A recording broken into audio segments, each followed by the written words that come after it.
नमस्कार, मैं चिराग। आप देख रहे हैं भारत रिपोर्ट। अभी हम वही मुद्दा लेके चल रहे हैं जो आप बार बार सुनना भी चाह रहे हैं, उस बारे में आप देखना भी चाह रहे हैं और अलग अलग लोगों की राय उसमें आप सुनना चाह रहे हैं। पहलगाम आतंकी हमला जो हुआ उस पर मेरे साथ एक यंगस्टर यूथ सौरभ मौजूद है। सौरभ वेलकम। काफ़ी वीडियोज़ में देखा होगा, काफ़ी अच्छा विश्लेषण करते हैं, जर्नलिज्म के छात्र भी हैं और उम्दा पत्रकार ये बनने की राह में चल चुके हैं। सौरभ, पहले तो ये जब घटना आपने सुनी जी, कैसा लगा आपको, कैसा महसूस हुआ उस टाइम? देखिए 26 लोगों की जान गई है, 26 हमारे देश के नागरिक थे। और मैं ये कहूँगा कि सबसे सीधे पॉइंट पे आ जाते हैं, बिना किसी राजनीति के, बिना किसी बातचीत के, कि 26 लोगों की, वो जो 26 लोग हैं वो 26 जाने नहीं हैं, 26 सवाल हैं जो हमारी सरकार से हमें पूछने चाहिए कि आखिर इतने बड़े टूरिस्ट स्पॉट पे कैसे 4 आतंकवादी विद वेपन्स आपके देश में घुस जाते हैं और आपको ये खबर तक नहीं है कि उसमें अटैक होने वाला है। आपकी एजेंसीज नाकारी साबित हुई हैं इस बार। तो अब फ़िलहाल चाहे कुछ भी हो रहा हो कि हम पाकिस्तान पर अटैक करेंगे, पाकिस्तान से बदला लेंगे, क्योंकि बदला तो हमने पुलवामा के समय में भी लिया था और जब हमने उरी में भी देखा उसमें भी हमने बदला लिया। पर मेरा सवाल ये है, क्या ये ज़रूरी है कि जब हमारी जाने जाएँ, हमारे लोगों की जाने जाएँ, तभी हमारी एजेंसियां जांच करें, तभी हमारी एजेंसियां सतर्क हों, तभी हमारी सरकार पाकिस्तान पे सख्त एक्शन लेना शुरू करे? ये सारे कदम आप पहले से क्यों नहीं उठाना शुरू करते? देखिए, पहलगाम जिसे एक इंडिया का स्विट्जरलैंड भी कहा जाता है, ये आप सबको पता है, एक बहुत ही हॉट टूरिस्ट स्पॉट है वो। वहाँ पर सुनने में आया कि इतनी बड़ी लापरवाही हो गई है। बाकी होगा फिर कैसे होगा, क्योंकि अब और भी कश्मीर में और भी काफ़ी जगह हैं। कश्मीर में अभी थोड़ा दहशत का माहौल है, पर सबसे मैं यही रिक्वेस्ट करूंगा कि आप जाइए कश्मीर में। सरकार को मैं बिल्कुल ये नहीं कर रहा हूँ कि सरकार बिल्कुल नाकाम साबित हो गई। आप जाइए, घूमिए। कई स्पॉट्स ऐसे हैं जहाँ अभी भी दोबारा से अब इंतज़ाम कर दिए गए हैं। पहलगाम में भी अब कैंप्स बना दिए गए हैं, तो वापस से चीज़ें नॉर्मल हो गई हैं। पर सबसे बड़ा सवाल है कि 26 मौतें तो हो चुकी हैं। 26 परिवारों के जो घर से, चाहे किसी की अधिकतर क्या, सभी मेल ही थे। किसी का पिता गया है, किसी का भाई गया है, किसी का बेटा गया है। और उसमें भी, उसके बीच में भी आप देख सकते हैं कि किस तरह से देश में जो बटेंगे तो कटेंगे एक नारा चलता है। हमारे उत्तर प्रदेश के सीएम जी द्वारा ये नारा दिया गया। तो मुझे लगता है ये जो बटेंगे तो कटेंगे का नारा पाकिस्तान तक भी पहुंच गया और पाकिस्तान के जो आतंकवादी संगठन हैं उन्होंने इस बात को बहुत ध्यान में रखकर सिर्फ हिंदुओं पर अटैक किया कि देश में, भारत में एक ऐसा माहौल फैलाया जाए कि हिंदू और मुस्लिमों के बीच में जो चीज़ें जो पहले से ज़्यादा ठीक नहीं है, हम देख रहे हैं कि अभी औरंगज़ेब का मुद्दा था, फिर संभल में किस तरह से हिंसा हुई, तो उससे पहले भी ऐसी सारी चीज़ें हो गई। तो शायद, जहाँ तक मुझे लगता है कि यहाँ हमारे देश की राजनीति को देखते हुए, धर्म और जाति की राजनीति को फ़ायदा उठाने की कोशिश की गई है आतंकवादी संगठनों द्वारा। तो इसमें हमारा ही नुकसान हुआ ना। देखिए, उनका कुछ नुकसान नहीं हुआ है। अभी आतंकवादियों को मारा जा रहा है।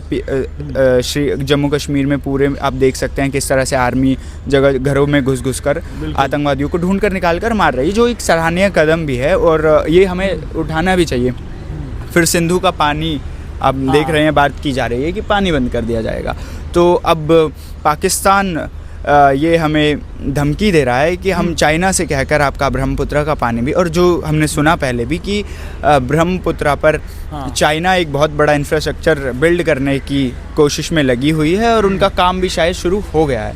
तो अगर ऐसा होता है तो हमारे लिए भी ये नुकसानदेह है। तो एक तरह से कोल्ड वॉर छिड़ चुकी है, ऐसा लग रहा है इंडिया और हमारे पाकिस्तान के बीच में, है ना? आप उसे वाटर वॉर कहिए या कुछ भी कहिए, इंटरनेशनल लेवल पे वो हो रहा है। पर सिंधु का पानी अभी कितना रोक पाएगी? आसान है रोकना? आपको लगता है रोक पाएगा? बिल्कुल भी आसान नहीं है, क्योंकि ये सिर्फ 2 देशों की बात नहीं है। जब अगर आप सिंधु ट्रीटी को पढ़ेंगे तो उसमें वर्ल्ड बैंक के बारे में पूरा मेंशन है। जो वर्ल्ड बैंक है वो कंट्रोल करता है, वो उस ट्रीटी के बीच में एक मीडिएटर का काम करता है। तो आप बहुत आसानी से ये सारे काम नहीं कर पाएंगे। इसमें वर्ल्ड बैंक थोड़ा बहुत हस्तक्षेप तो करने जाएगा, क्योंकि अब आप ये देखिए, चलिए हमारे 26 लोगों की जो मौतें हुई हैं, मैं मानता हूँ कि बहुत गलत चीज़ थी, ये नहीं होना चाहिए था।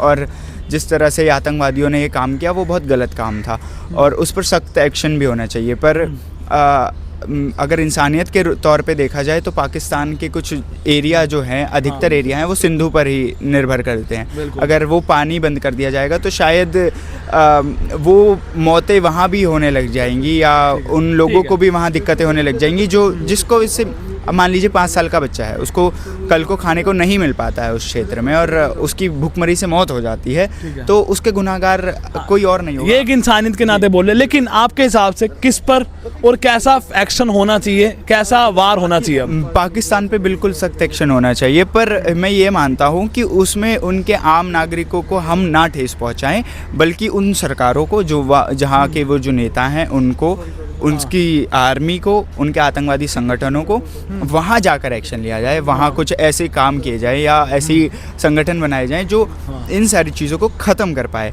और आपको 1 to 1 बातचीत करनी ही पड़ेगी। आपको आप क्या चाह रहे हैं, क्या करें इंडियन सरकार या कहें तो मोदी जी अब क्या एक्शन लें, क्योंकि काफ़ी टाइम अभी हो चुका है? ठीक है, हमने एयर स्ट्राइक भी देख ली है। ठीक है, हमने बालाकोट एयर स्ट्राइक देखी, सर्जिकल स्ट्राइक देखी है।